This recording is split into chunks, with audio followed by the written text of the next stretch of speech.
Bismillahirrahmanirrahim. Today's topic of discussion is 11 MCQs of clinical bacteriology. आज की इस video के अंदर क्लिनिकल बैक्टीरियोलॉजी के MCQs को रिवाइज करने वाले हैं और इसके MCQs 52 से स्टार्ट होकर ये जाते हैं 136 तक और इन MCQ से हम क्लिनिकल बैक्टीरियोलॉजी की रिवीजन करने वाले हैं। तो आपने वीडियो को अभी से लाइक कर देना, चैनल पर नहीं हो तो सब्सक्राइब कर देना। जब भी आप माइक्रोबायोलॉजी के MCQ को सॉल्व करने बैठो प्रॉफ के अंदर तो यही काम करना जो मैंने किया हुआ है। लाइक जो मेन हिंट्स वाले पॉइंट्स होते हैं उनको अंडरलाइन कर लेना और उन ऑप्शंस को साथ मैच करना। ठीक हो गया। इस तरह से आपके एरर्स होने की चांसेस काफ़ी ज़्यादा कम होगी और आप MCQ में 65 में से वैसे 65 होते हैं, 60 प्लस नंबर आराम से ले सकते हो।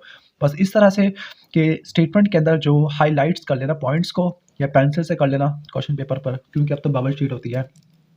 ओके इस तरह से आपको पता चल जाएगा कि किन किन पॉइंट्स को आपने माइक्रोबायोलॉजी में कंसाइड करना है और यही ट्रिक आप माइक्रो के अलावा फार्मा के अंदर अप्लाई कर सकते हो और इसके अलावा आप दूसरे सब्जेक्ट में अप्लाई कर सकते हो। लेकिन खास ख्याल ये रखना है कि सिर्फ आपने जो इम्पोर्टेंट कीवर्ड्स है सिर्फ उन्हीं को हाईलाइट करना है। सबको हाईलाइट करने बैठोगे समझ ही कुछ नहीं आएगा। स्टार्ट करते हैं फिर पहले MCQ को कि सेप्सिस है और वो स्टाफिलोकोकस ऑरियस का है और पूछा ये गया है कि जो स्टाफिलोकोकस ऑरियस है ये किस जगह का नॉर्मल फ्लोरा है। तो स्टाफिलोकोकस ऑरियस है ये नोज का नॉर्मल फ्लोरा होता है। कोलोन के नॉर्मल फ्लोरा के अंदर बैक्टीरियाइड फ्लैजिलस और ई कोलाई आ जाते हैं। तो हम नॉर्मल फ्लोरा वाला चैप्टर निकाल लेते हैं, वहाँ पर आपको मिल जाएगा कि जो स्टाफिलोकोकस ऑरियस है वो नोज को कोलोनाइज करता होता है। ओके स्किन के ऊपर स्टाफिलोकोकस एपिडर्मिडस है, नोज के ऊपर स्टाफिलोकोकस ऑरियस है, माउथ के ऊपर विरिडियन आता है और थ्रोट के ऊपर भी विरिडियन आता है। आप इन दोनों को मिला के ओरोफेनिक्स कह सकते हो। डेंटल प्लैक के ऊपर विरिडियन में स्ट्रेप्टोकोकस म्यूटेन होता है। जिंजिवल क्राइसिस के ऊपर बेस निमोनिक लिख लो, बी से बैक्टीरियोइड, ए से एक्टिनोमाइसिस, एस से स्ट्रेप्टोकोकाई और जो ई है ई से कुछ नहीं बनता, एफ से बनता है, फ्यूजोबैक्टीरियम है। कोलोन के अंदर बैक्टीरियोइड फ्लैजिलस और ई कोलाई होते हैं। वजाइना के अंदर लैक्टोबैसिलस, ई कोलाई और ग्रुप बी स्ट्रेप्टोकोकाई होते हैं। ओके क्वेश्चन नंबर 2 की तरफ चलते हैं। स्ट्रेप्टोकोकाई की क्लासिफिकेशन के बारे में क्या सही नहीं है। अब यहाँ पे जो MCQs है ना तो ज़्यादातर आपने रॉन्ग स्टेटमेंट को ढूंढना होता है। तो क्या सही नहीं है स्ट्रेप्टोकोकाई की क्लासिफिकेशन के बारे में। तो क्लासिफिकेशन में सबसे पहला है कि न्यूमोकोकाई या स्ट्रेप्टोकोकस नमूनियाई होते हैं, अल्फा हिमोलिटिक है और इनके सीरोटाइपिंग इनके पॉलीसेकेराइड कैप्सूल के ऊपर कर सकते हैं, बिल्कुल ठीक है। एंटीलोकोकाई ग्रुप डी आते हैं और ये 6.5% सोडियम क्लोराइड के ऊपर ग्रो कर जाते होते हैं। चार्ली भी ठीक है लेकिन जो डेल्टा है वो सही नहीं है। अब हम क्लासिफिकेशन ऑफ स्ट्रेप्टोकोकाई को पढ़ लेते हैं। तो क्लासिफिकेशन ऑफ स्ट्रेप्टोकोकाई है ओके। तो स्ट्रेप्टोकोकाई में फ़र्क होता है कैटालेस का। जो कैटालेस पॉजिटिव है, स्टेफिलोकोकाई कैटालेस नेगेटिव, स्ट्रेप्टोकोकाई जो स्ट्रेप्टोकोकाई है इनको मजीद आगे डिफरेंट ग्रुप्स में डिवाइड कर देते हैं। लाइक लेंस फील्ड ग्रुप है ए बी सी, सी तो एग्जिस्ट करता ही नहीं है। जो लास्ट में स्ट्रेप्टोकोकस नमूनियाई और विरिडियन है इनका कोई लेंस फील्ड ग्रुप नहीं है। लेकिन जो स्ट्रेप्टोकोकस नमूनियाई और विरिडियन अल्फा हिमोलिटिक होते हैं। अल्फा हिमोलिटिक का मतलब है कि ऐसे स्ट्रेप्टोकोकाई जो ब्लड एगर के ऊपर ग्रीन जोन बनाते हैं। कॉलोनी के अराउंड कौन सा जोन बनेगा? ग्रीन जोन बनेगा। ग्रीन जोन इसलिए बनता है क्योंकि ये आरबीसी की इनकम्प्लीट लाइसिस करते हैं। ग्रीन जोन इसलिए बनता है क्योंकि जो हाइड्रोजन पेरोक्साइड है लाइसिस की वजह से वो हीमोग्लोबिन के रेड कलर को बिलीवर्डिन के अंदर कन्वर्ट कर देगा। लेकिन जब तक कंप्लीट नहीं होगी तब तक क्लियर जोन नहीं बनेगा। Beta haemolytic streptococci clear zone produce करते हैं क्योंकि ये आरबीसी की कंप्लीट लाइसिस करते हैं। लाइसिस कराने वाले दो टाइप के एंजाइम होते हैं, एक है स्ट्रेप्टोलाइसिन ओ, एक है स्ट्रेप्टोलाइसिन एस और इनको बीटा हिमोलाइसिस भी बोलते हैं। ठीक है, स्ट्रेप्टोलाइसिन ओ है और स्ट्रेप्टोलाइसिन एस होता है। तो बीटा हिमोलिटिक के अंदर स्ट्रेप्टोकोकस पायोजीना, स्ट्रेप्टोकोकस एगालैक्टाई है, जबकि स्ट्रेप्टोकोकस नमूनियाई और विरिडियन वाले अल्फा में आते हैं। एंटीरोकोकस फिसालिस और स्ट्रेप्टोकोकस बॉबिस अल्फा में भी आ सकती है, बीटा में भी आ सकती है, किसी में भी नहीं आ सकते। जो लेंस फील्ड क्लासिफिकेशन होती है वो ए से लेकर यू तक होती है।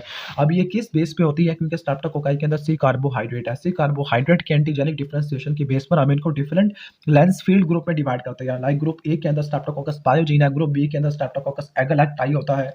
स्ट्रेप्टोकोकस पायोजीन और स्ट्रेप्टोकोकस एगालैक्टाई में फ़र्क होता है बेसिट्रेसिन की सेंसिटिविटी का। स्ट्रेप्टोकोकस पायोजीन बेसिट्रेसिन सेंसिटिव होते हैं, स्ट्रेप्टोकोकस एगालैक्टाई बेसिट्रेसिन रेजिस्टेंट होते हैं। इसके अलावा वो हिपोरेट को हाइड्रोलाइज कर सकते होते हैं।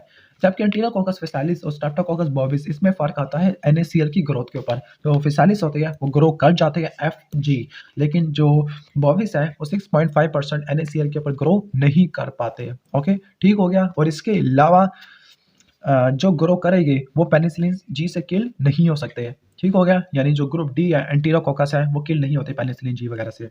ठीक हो गया। इसके अलावा जो स्ट्रेप्टोकोकस होते हैं इनके पास दो इंपॉर्टेंट एंटीजन होते हैं, बीटा हेमोलिटिक स्ट्रेप्टोकोकाई है जिनको बोलते हैं बीटा हेमोलिटिक के अंदर स्ट्रेप्टोकोकस पायोजीन और एगालैक्टाई होती है। सी कार्बोहाइड्रेट है, सी कार्बोहाइड्रेट सेल वॉल के अंदर होता है और इसकी जो स्पेसिफिसिटी होती है अमाइनो शुगर से डिटरमिन होती है। लाइक ग्रुप ए वाले हैं, जो ग्रुप ए बीटा हेमोलिटिक है और जो ग्रुप बी वाले हैं इसमें फ़र्क क्या होता है सी कार्बोहाइड्रेट का। इसके बाद एम प्रोटीन होती है, जो एम प्रोटीन है विरुलेंस फैक्टर है, एंटी फेगोसिटिक होती है, फेगोसाइटोसिस को मिनिमाइज कर देती है। इसके अलावा ये C3b को इनएक्टिवेट कर देती है। C3b असल में फेगोसाइटोसिस करवाता था, ऑप्सोनाइजेशन करता था। ओके, जो एम प्रोटीन होती है वो ये भी डिटरमिन करती है कि जो group A beta hemolytic streptococci है उनकी टाइप कौन सी होने वाली है। लाइक ऐसी स्ट्रेन स्ट्रेप्टोकोकस पायोजीन की जो एम प्रोटीन को प्रोड्यूस करती है स्पेसिफिक, तो वो र्यूमेटोजेनिक होती है, जबकि कुछ दूसरी एम प्रोटीन को प्रोड्यूस करने वाली वो नेफ्रिटोजेनिक होती है। ओके, तो जो स्ट्रेप्टोकोकस पायोजीन है वो 3 टाइप का डिजीज़ करवाता है। र्यूमेटिक एक इम्यूनोलॉजिकल डिजीज़ होता है, टॉक्सिक मीडिएटेड डिजीज़ होता है और इसके अलावा होता है पायोजेनिक होता है। पायोजेनिक का निमोनिक था पिक्स, पी से फरेंजाइटिस, आई से एम्पेटिगो, सी से सेलुलाइटिस और एस से सेप्सिस। टॉक्सिजेनिक के अंदर स्कारलेट फीवर और टॉक्सिक शॉक सिंड्रोम है। इम्यून मीडिएटेड के अंदर जिसको नॉन सुपरेटिव बोलते हैं उसमें र्यूमेटिक फीवर और एक्यूट ग्लोमेरुलोनेफ्राइटिस। इस टेबल को तैयार कर लेना अच्छे तरीके से। नेक्स्ट क्वेश्चन है which are the following agent is are recognized cause of diarrhoea except, कौन सा डायरिया का कॉज नहीं होता। Clostridium perfringens, Enterococcus faecalis, E coli और विब्रियो कॉलेरा। तो बेस्ट ऑप्शन होगा एंटीरोकोकस फेसालिस। अब कोलेस्ट्रीडियम परफ्रिंजिस कौन कौन से डिजीज करवाता है। कोलेस्ट्रीडियम परफ्रिंजिस आपको पता है गैस गैंग्रीन करवाता है कोलेस्ट्रीडियम परफ्रिंजिस, और इसके अलावा ये फूड पॉइजनिंग भी करवाता है। जो उसकी फूड पॉइजनिंग होती है वो बिल्कुल वैसे ही होती है जो कोलेस्ट्रीडियम बोtulinum वाला करवाता था। ठीक हो गया। जबकि गैस गैंग्रीन होता है कोलेस्ट्रीडियम परफ्रिंजिस से। जो गैस गैंग्रीन है उसको नेक्रोटाइजिंग फेसाइटिस बोलते हैं या उसको मायोनेक्रोसिस बोलते हैं। कोलेस्ट्रीडियम परफ्रिंजिस होता है। ओके, जो नेक्रोटाइजिंग फेसाइटिस है उसको फ्लैश ईटिंग डिजीज भी बोलते हैं। क्लोस्ट्रीडियम परफ्रिंजिस के अलावा स्ट्रेप्टोकोकस पायोजीन है और मर्सा है, ये भी नेक्रोटाइजिंग फेसाइटिस करवा सकते हैं जिसको फ्लैश ईटिंग बोलते हैं। ठीक हो गया। जो गैस गैंग्रीन है दूसरे कोलेस्ट्रीडियम की स्पीशीज भी कराती है, लाइक कोलेस्ट्रीडियम हिस्टोलिटिकम है, कोलेस्ट्रीडियम सेप्टिकम है, कोलेस्ट्रीडियम नोवाई है, कोलेस्ट्रीडियम सोल्डोली है। तो कोलेस्ट्रीडियम सोल्डोली है और टॉक्सिक शॉक सिंड्रोम करवाता है पोस्टमार्टम और पोस्ट अबॉर्टिव फीमेल के अंदर। ओके, ठीक हो गया। अब हम आगे चलते हैं और कौन कौन से ऑप्शन वहाँ पे लिखे हुए थे। एंटीरोकोकस फेसालिस, एंटीरोकोकस फेसालिस डायरिया नहीं करवाता। तो एंटीरोकोकस फेसालिस पे डिजीज कौन सा करवाता है। तो एंटीरोकोकस फेसालिस की जो डिजीज है वो hospital acquired urinary track infection होता है। Hospital acquired urinary track infection होता है और इसके अलावा एंडोकार्डिटिस होता है। जो एंडोकार्डिटिस है वो विरिडियम से भी होता है। ओके, ठीक हो गया। तो जो यूटीआई है और एंडोकार्डिटिस है ये होता है एंटीरोकोकस फेसालिस से, लेकिन एंटीरोकोकस फेसालिस डायरिया नहीं करवाता। और ऑप्शन में ई कोलाई था। जो ई कोलाई है, ई कोलाई के जो डिजीजेस होते हैं वो बहुत सारे होते हैं, लाइक न्यूनेटल मेनिंजाइटिस करवाता है E coli. Okay, urinary track infection भी करवाता है, ट्रैवलर डायरिया भी कराता है, न्यूनेटल मेनिंजाइटिस है, हेमोलिटिक यूरेमिक सिंड्रोम होता है, ब्लडी डायरिया है, सेप्सिस है। ओके, जबकि लास्ट में विब्रियो कॉलेरा था। जो विब्रियो कॉलेरा होता है ये कॉलेरा कराता है जिसमें राइस वाटर स्टूल्स बनना शुरू हो जाते हैं। नेक्स्ट चलते हैं, एमसीक्यू नंबर 55 है विच ऑफ द फॉलोइंग या each of the following organism is an important cause of urinary track infection. तो कौन सा यूरिनरी ट्रैक इन्फेक्शन नहीं करवाता। तो बैक्टीरियाइड फ्लैजिलस का निमोनिक कर लो, SAP सैप, S से सेप्सिस, A से एब्सेस और P से पेरोटिनाइटिस। ये बैक्टीरियाइड फ्लैजिलस का होता है। बाकी जो यूटीआई है वो इन बैक्टीरिया से हो जाते हैं। ओके, तो अगर हम आते हैं gram negative rod related to interact track है तो वहाँ पर ये होगा यूटीआई वाला इन्फेक्शन है। तो जो यूटीआई होते हैं लाइक वो सबसे ज़्यादा ई कोलाई की वजह से होता है, लेकिन जो लेस फ्रीक्वेंट है उसमें एंटीरोबैक्टर, क्लैप्सिला, प्रोटीएस और सूडोमोनास आ जाती है। निमोनिक क्या होता है के कैप। ओके, क्लैप्सिला, एंटीरोबैक्टर, प्रोटीएस और सूडोमोनास। जबकि एंटेरिक इन्फेक्शन सबसे ज़्यादा कॉमन होता है CSS से, C से कैम्पेलोबैक्टर, S से शिगेरा और S से साल्मोनेला होता है। जबकि लेस फ्रीक्वेंट में ई कोलाई, विब्रियो और यर्सीनिया पेस्टिस है। ओके, ठीक हो गया। नेक्स्ट हम चलते हैं। अच्छा, बैक्टीरियाइड के कौन कौन से डिजीजेस होते हैं। जो बैक्टीरियाइड होता है ओके, ये एनारोबिक बैक्टीरिया होता है। जो बैक्टीरियाइड फ्लैजिलस है ये सेप्सिस, पेरोटिनाइटिस और एब्सेस करवा देता है। ठीक है, तो इनको रट्टा मार लेना, सेप्सिस, पेरोटिनाइटिस और एब्सेस है। जबकि जो प्रोवर्टिला होता है वो माउथ का फ्लोरा होता है, माउथ का अल्सर करवा देता है। नेक्स्ट एमसीक्यू की तरफ आती है। तो नेक्स्ट एमसीक्यू है, यूरिनरी ट्रैक इन्फेक्शन भी हो गया है। इसके बाद है कि आपका पेशेंट 30 ईयर ओल्ड वुमेन है, नॉन ब्लडी डायरिया है, वो भी पास्ट 14 ईयर से। तो कौन सा ऑर्गेनिज्म डायरिया नहीं करवाता, वो भी वाटरी डायरिया। स्ट्रेप्टोकोकस पायोजीन है, शिगेला डिसेंट्री, साल्मोनेला। तो एक बात याद रख लो, जो डायरिया होता है वो एंटेरिक वाले से होता है। क्लोस्ट्रीडियम डिफिसिल वैसे एंटेरिक वाले में नहीं आता, लेकिन ये डायरिया करवा देता है। शिगेला डिसेंट्री, साल्मोनेला ये भी डायरिया करवाते हैं, लेकिन जो स्ट्रेप्टोकोकस पायोजीन है ये डायरिया नहीं करवाता। स्ट्रेप्टोकोकस पायोजीन के 3 डिजीज आपको ऑलरेडी बता चुका हूँ। टॉक्सिन मीडिएटेड होता है, पायोजेनिक होता है और इम्यूनोलॉजिकल होता है। ओके, जो बाकी है क्लोस्ट्रीडियम डिफिसिल है। क्लोस्ट्रीडियम डिफिसिल के डिजीज कौन कौन से होते हैं? तो जो क्लोस्ट्रीडियम डिफिसिल है वो सूडो मेम्ब्रेनस कोलाइटिस करवाता है। क्लोस्ट्रीडियम की स्पीशी होती है जिसको हम कोलेस्ट्रीडायोड डेफिसिल भी बोलते हैं। जो कोलेस्ट्रीडियम डेफिसिल है या कोलेस्ट्रीडायोड डेफिसिल है, ये antibiotic associated pseudo membranes colitis करवाता है। इसके अलावा नोजियोकोमियल हॉस्पिटल एक्वाइड डायरिया भी करवा देता है। और एक बात याद कर लेना कि जो सूडो मेम्ब्रेन होती है वो येलो व्हाइट प्लेक्स की होती है कॉलोनी के म्यूकोजा के ऊपर। तो सूडो मेम्ब्रेन होती है वो कैंडिडा की वजह से भी बनती है। सूडो मेम्ब्रेन कॉर्निबैक्टीरियम डिप्थीरियाई की वजह से भी बनती है, लेकिन यहाँ पे जो सूडो मेम्ब्रेन होती है वो टॉन्सिल्स को कवर करती है। ठीक है, और यहाँ पे जो टेस्ट करते हैं वो शिक्स टेस्ट होता है। ओके, तो नेक्स्ट एमसीक्यू की तरफ चलते हैं। तो नेक्स्ट है माइकोबैक्टीरियम ट्यूबरक्लोसिस के बारे में क्या बात गलत है? तो कार्बन फ्यूजन स्टेन के बाद ये डिक्लोराइजेशन को रेजिस्ट करते हैं, ठीक है। माइकोबैक्टीरियम ट्यूबरक्लोसिस के सेल वॉल में माइकोलिक एसिड होता है। ग्राम स्टेनिंग नहीं लेता होता माइकोबैक्टीरियम ट्यूबरक्लोसिस, तो ग्राम स्टेनिंग वाला गलत हो जाएगा। अगर हम माइकोबैक्टीरियम वाले चैप्टर की तरफ आते हैं और उसके कैरेक्टरिस्टिक्स को देख लेते हैं।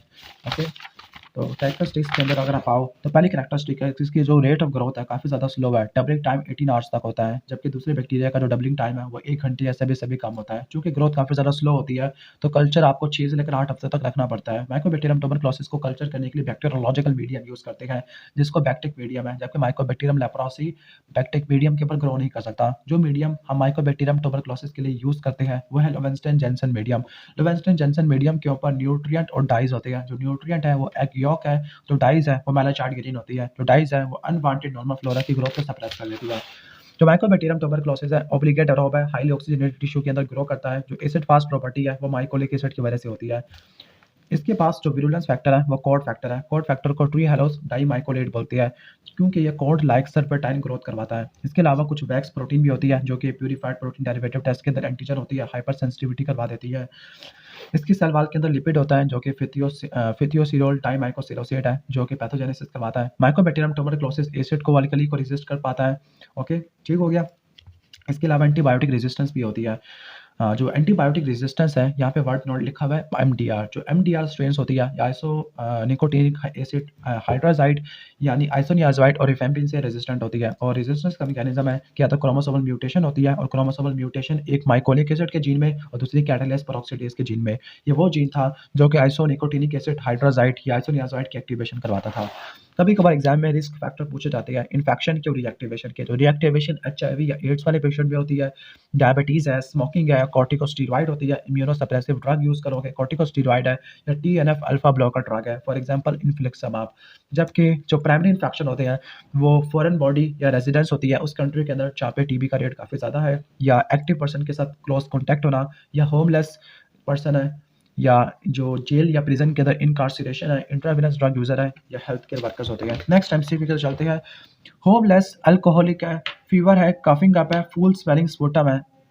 तो सिनेरियो के अंदर ग्रीन फुल स्वेलिंग स्प्यूटम है, लंग्स का एब्सेस है, कफिंग है, तो कौन सा पेयर आ सकता है? ओके, तो पहला पेयर है लिस्टेरिया मोनोसाइटोजीन और ल्यूजिनिला हीमोफिला। आपको पता होना चाहिए कि जो लिस्टेरिया मोनोसाइटोजीन है ये कौन सा डिजीज करवाता है।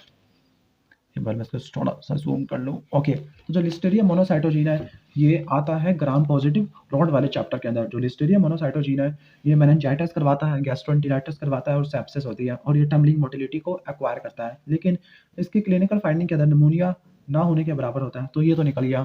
जो लीजोनीला नीमोफिला है ये आपने पढ़ा था ग्राम नेगेटिव रॉड रिस्पिरेटरी वाले चैप्टर के अंदर, जो रिस्पिरेटरी ट्रैक से रिलेटेड होती है। जो लीजोनीला नीमोफिला है ये निमोनिया करवाता है, लेकिन ये ग्राम नेगेटिव रॉड है और इसकी ग्रो करवाने के लिए आयरन और सिस्टीन चाहिए होता है। इसके बाद है नोकार्डिया एस्टेरॉइड। जो नोकार्डिया एस्टेरॉइड है ये फिलामेंटस वाली कैटेगरी से बिलोंग करता है, एक्टिनोमाइसिस है। ओके, जो नोकार्डिया है नोकार्डियोसिस होता है। नोकार्डियोसिस के अंदर लंग्स का एब्सेस है जिसमें कैविटी तो बनती है, और अम्पाइमा ब्रेन का एब्सेस भी होता है। लेकिन जो दूसरा वाला है माइकोप्लाज्मा निमोनिया, उसके केस में जो एटिपिकल फाइंडिंग होती है, लाइक उस केस में एटिपिकल निमोनिया होता है, नॉन प्रोडक्टिव कफ होता है, नॉन ब्लडी स्पुटम है, लेकिन यहाँ पे ग्रीन फुल स्मेलिंग स्पुटम है बताया हुआ है। तो एक ही ऑप्शन बचता है वो है फ्यूसोबैक्टीरियम न्यूक्लिएटम और स्ट्रेप्टोकोकस इंटरमीडियस। वैसे ये वाली जो क्लास है रिलेटिवली माइनर होती है, अगर आप इसको छोड़ भी दोगे तब भी कोई फ़र्क नहीं पड़ेगा। तो ये है fusobacterium. Fusobacterium long anaerobic gram negative rod होते हैं, पॉइंटेड एंड होती है, माउथ का, क्लोन का, फीमेल जेनिटल ट्रैक्ट के फ्लोरा का पार्ट होती है। नॉर्मली ये मिक्स्ड इन्फेक्शन के अंदर आ जाती है। ओके, तो जो फ्यूज़ोबैक्टीरियम है एनारोबिक है और एनारोबिक के अंदर एब्सेस बन जाती है, तो आप चार्ली को सिलेक्ट कर लेना। तो लास्ट क्वेश्चन है इस वीडियो का कि कौन सा डिजीज़ सीरोलॉजिकल टेस्ट से डायग्नोस होता है, तो वो है क्यू फीवर जो कोक्सीला बर्निटी से होता है। बाकी सारे डिफरेंट टेक्निक से हो जाती है, लाइक पल्मोनरी ट्यूबरक्लोसिस है, गोनोरिया है और एक्टिनोमाइकोसिस है। तो यहाँ पर हम इस वीडियो को एंड कर देते हैं। पार्ट 2 वीडियो मैं आज ही अपलोड कर देता हूँ।